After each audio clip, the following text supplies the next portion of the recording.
Hello everyone and welcome back to the Stuttering Gamer. Thanks very much for joining me. Today I'm going to give you a quick rundown of my first time experience at Tokyo Game Show 2019. For those who aren't too familiar, Tokyo Game Show is an annual video game trade show held in Tokyo every year, typically in September. The closest thing I can compare it to is the Electronic Entertainment Expo in Los Angeles, or the Gamescom, which is held in Cologne, Germany. I went to this event with my friend Fukui, who I met in Toronto. Unfortunately, my girlfriend Yu-chan had to work both days that TGS is open to the public, so we couldn't drag her along with us. Even though she's not really into video games, I do like to troll her on that topic. The event is held at this big convention hall called Makuhari Mase. It's actually not in Tokyo, it's in the neighboring city of Chiba, but it's a huge convention hall.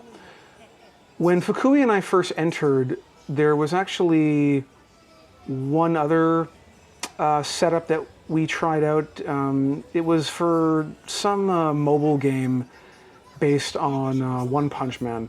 I don't remember the developer who was making it, but that was before I started filming, so that's why I don't have any footage of that. But as you can see, there's a big setup for Cyberpunk 2077. TGS is the biggest gaming trade show in Asia, and it attracts developers not only from all over Japan, but from other parts of Asia, from Europe, from the US, from Canada, from Australia, basically everywhere you could think of. There was even a small indie developer from Saudi Arabia, which I thought was interesting. In case you're wondering, Six Waves is a publisher of mobile games. I had no idea. I had to research them. One of the first booths we visited was the Taito booth, and I really liked that touch of that giant arcade cabinet.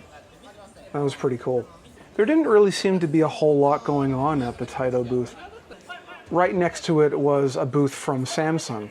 Samsung was doing some promotion for their line of solid-state drives, which to anyone who has a decent gaming computer knows the benefits of a good solid-state drive in there. It can make your gaming and productivity work so much quicker and more efficient than with a mechanical hard drive. Next up was Capcom's booth. This was one of the booths that I was most looking forward to visiting, because I've always been a big fan of Capcom ever since I was a kid. Capcom had a lot that they were promoting at their booth. The latest expansion for Monster Hunter World, their brand new Resident Evil spin-off, Project Resistance, and later on the other side, they're promoting the Mega Man Zero ZX collection. Now, unfortunately, we got to the event too late, and they had given out all of the tickets in order to try a demo of Project Resistance, but they had this other little thing on the side that they were promoting these airsoft guns. We didn't need a ticket for this, we just had to line up for it, but basically it's just a little shooting gallery video game, but the difference is it seemed like we were using real airsoft guns. They had, I'm assuming these guns are various guns that you can get within Project Resistance, and they had them all on display behind this glass case. They were some very impressive looking weaponry here.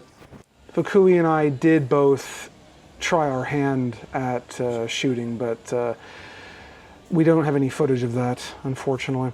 But the gun was fun to shoot, even though the sights were a bit off. Here's the opposite side of the booth. The Mega Man Zero / ZX collection is being demonstrated here. It's really too bad that we didn't get tickets. I would have liked to have tried out this game. I have the Mega Man Zero collection that came out on the DS, I think 10 years ago, but I've never played ZX or its sequel, so I would have liked a chance to give this a try. Here's our first round of random booth babes. Booth babes. And finally, this section of the Capcom booth is basically like a marketing display, for lack of a better term. You've got this case here full of like random Capcom merchandise. There's a second one here with like controllers and figures. Then on the other side, you've got a display dedicated to the Switch, and basically it's highlighting many of the games from Capcom that are available on the Switch right now, such as like Devil May Cry, Okami HD, the Resident Evil Remake, Zero, RE4. Next, Fukui and I made our way over to the Sega booth. The first game that we saw as we rounded the corner was Sakura Wars. I am completely unfamiliar with this series, so I can't really comment on it. They were promoting Mario and Sonic at the Tokyo Olympics quite heavily, which is appropriate since Japan will be hosting the Olympics next year. They had a big display dedicated to Yakuza 7, otherwise known as Ryo ga Gotoku in Japan. The promotions for Yakuza 7, aka Ryo ga Gotoku, is in full swing, as evident by the lovely booth babes. Oh, right. Back to the tour. Sorry. Next was the PlayStation booth, and this was one of the ones I was anticipating the most.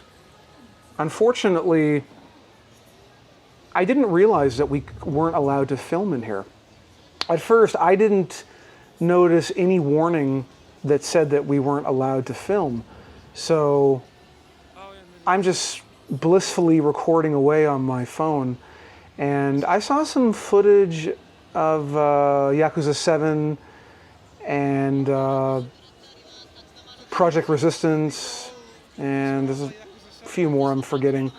But everything was going fine until one of the staff members inside of the Sony booth asked me to stop recording, so I quickly shut my phone off.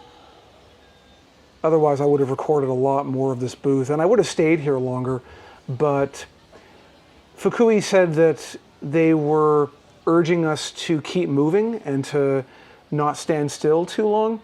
Unfortunately, the Sony booth ends on a low note, as the final game that I see is FIFA 20, which is EA. EA is a garbage company and their games are shit.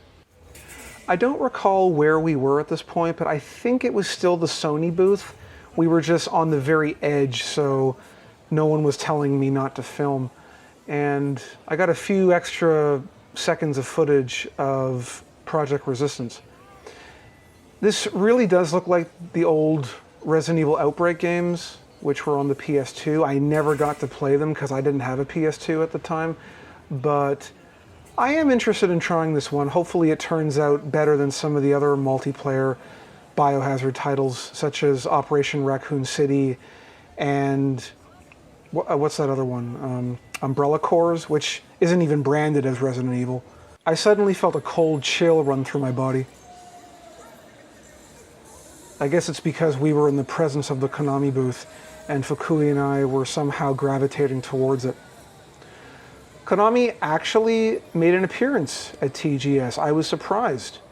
It's amazing that they remember the people that made them the multinational company that they are today, and actually still occasionally make video games when they're not too busy focused on pachinko and health clubs.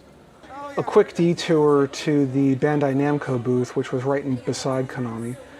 Bandai Namco, of course, makers of the Dragon Ball Z games, the One Piece games, and Pac-Man, of course, and many other IPs under their belt. They were heavily promoting this game called Code Vein. I guess it's a new IP, but I'm unfamiliar with it. Here's Goku standing guard over the Namco booth. Their newest Dragon Ball game, DBZ Kakarot, was prominently featured. I'm actually really looking forward to trying out this game because I've always wanted a 3D Dragon Ball RPG, and I'm not talking about DBZ Sagas, that terrible game from a couple of generations back. Back over to the Konami booth again, and they were giving a presentation on this A-Train City simulator. It's a long-running series of train simulator games that take place in Japan. I've never actually played the series, but I am a lifelong train fan, and if you watch the entire presentation, they were giving out these little ticket holders as free swag with the game's logo on it. And this woman here was talking for 10 minutes promoting the game. Even though she's not technically a booth babe, she definitely is in my book. Konami was promoting Contra Rogue Corps really hard. And as you can see, there's quite a sizable audience wanting to check out the game. And it's featured, it takes up quite a large amount of Konami's booth space. At the time of this recording, I believe the game is available now. I'm not sure how it is, but me being an old school Contra fan, I would like to give it a try. More booth babes, of course, and I have no idea who the yellow guy is. Does anyone know? And lastly, Konami's booth concluded with the latest version of Pro Evolution Soccer, which has a completely different name in Japan. Konami, why is this game still not on Switch yet? Don't you like money? IGG loot games? And a bunch of dancing girls on stage? I have no idea what's going on. But I think this company is a maker of mobile games. Walking around for several hours would make any gamer hungry, so Fukui and I stopped for a quick lunch break. I had salad, some curry, and a couple pieces of cake. Everything was really good. I was impressed with the food quality at TGS. Right after lunch, and we run into a Care Bear. This nice lady was handing out water, which I eagerly ran over to grab one. That's what I love. Free swag that's not only free, it's also practical. This promotion they were doing for Gunvolt was a little bit strange. It was basically just a skee-ball game. There was no prize if you won, and the way you'd win is by hitting the center column. As that guy just did, everyone claps, but there's no prize. This section was basically a combination of some VR games as well as a school fair setup, which I'll show you briefly. As you can see, this guy is playing a VR demo. I wanted to give something like this a try, but the closest thing that Fukui and I did get to try that was VR is there was this VR squash game that unfortunately I don't have any footage of Fukui and I playing it because there was no one else to film us. But there was quite a bit of VR that was set up in this area. The school fair is exactly what it sounds like. There were many colleges and universities from various parts of Japan, and they're trying to entice people to sign up for one of their game development programs, which I thought this was a perfect opportunity to do something like this at a trade show like TGS. The last time I went to Fan Expo in Toronto, which was a few years ago, admittedly, but I don't remember, for example, some of Toronto's local schools like the University of Toronto or Humber College. I have no recollection of them having a booth at a show like that, even like in the game section trying to entice people to sign up for one of their computing or design or programming courses. So I actually thought this was a really cool opportunity for not only young people, but even an older person considering changing careers, and they might want to get into game development. I was trying to look for some display or someone that speaks English, but I couldn't find anyone. I would have been interested in having a conversation with one of the reps if we could actually communicate in the same language. This wall here was a museum on the history of the Japanese gaming industry. I was a little bit disappointed that it was basically just like a wall of essentially text with a couple of pictures. I thought it would have been a little more elaborate than that. Officially the most chill person at TGS. We made a quick stop at the SNK booth where they had these arcade sticks set up with all these various ROMs, some of the Neo Geo's most iconic games. Fukui and I ended up playing a couple of rounds of one of the Fatal Fury games. I think it was Fatal Fury 3. Now we're in the third area of TGS. This place just keeps going. I thought it was only the two main buildings of Makuhari Masi, but there's actually a third area. This has a shop area, and this is actually where the indie game area was. But at this point in the day, we only had less than 1 hour left. It might have actually been like half an hour left. And we just didn't get around to going to the indie area, which I really do regret. This whole section in the third building was dedicated to esports competitions. They were going on throughout the whole weekend, and this was already well underway. I'm not sure exactly any more details on that. This is where we start getting into the merchant area. As you can see, there's tons of capsule machines, which are very popular in Japan. There was a large booth dedicated entirely to Kojima Productions and their debut game, Death Stranding. Everything from t-shirts, and I think there were some figures and some like replica weapons from the game, I believe. I was really surprised to see that. Over here was a booth that had a lot of Nintendo merchandise. There was a lot of Nintendo plushies here. I know some people that would really be into this. I love those little mini arcade cabinets, and we found one seller that had a bunch of them, so I thought I would try to play this myself while filming it. It was a lot more difficult than you imagine because the little cabinet wants to keep sliding everywhere. Lastly, the Capcom merch booth. They had a lot of stuff for sale. Some of it did look pretty cool, but the prices were terrible. Seriously, like for example, just for a basic regular t-shirt, they wanted 5,000 yen for that, which is like $50 or more, which I thought was way too high for a regular t-shirt. It seems like we were just getting into the show, and then before you know it, it was 5 p.m., and that was it. TGS 2019 is over for another year. And that concludes my look at my first experience at Tokyo Game Show. Overall, I thought the show was really cool. I really enjoyed myself. If you're someone who has never been to TGS and you're considering going, first of all, I would say go for it, because it's definitely worth it. I would also suggest that you try and make the point to go on both Saturday and Sunday, because given the sheer size of Makuhari Mase and the number of exhibitors on display and the number of things to look at and try out, you would be hard-pressed to do everything comfortably within one day. I guess you could, technically, if you rushed it, but at a show like this, it's really best to just, chill out, relax, and just, just like walk through it and just take the time to absorb everything around you. Don't just like rush from like one place to another.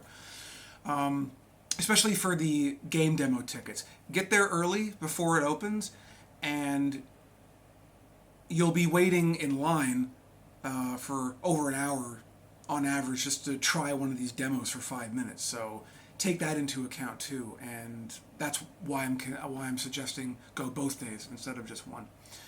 I unfortunately, my regret is that I didn't have time to check out the indie game area. By the time Fukui and I got there, there was literally maybe like